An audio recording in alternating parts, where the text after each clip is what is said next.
So this question is more of a discussion, and it wants us to discuss and have a general understanding of how we can make accurate forecasts of when an economy will return to potential GDP or natural employment following a particularly severe recession.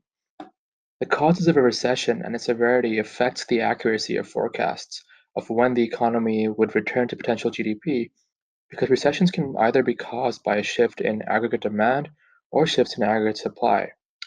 And apart from this, it is very difficult to determine which factors have changed and by what magnitude and by how much in reality has been the numerical shift in aggregate demand and aggregate supply.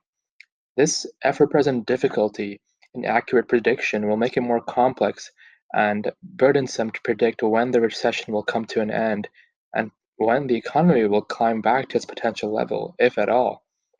During a recession, depending on severity, governments take many policy decisions involving the use of various monetary and fiscal measures.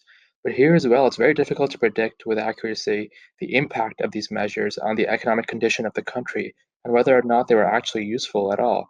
I mean, just think about how governments all around the world decrease interest rates to below 0%. Were they helpful? Maybe, but we just don't know because the impact of the recessions since 2008 is still being felt today. So whether these measures are adequate or some additional policy actions are required, it's yet to be seen in all honesty. And economics is a completely dynamic and evolutionary profession that keeps changing depending on what happens, what recessions have been in the past as well as which will come in the future.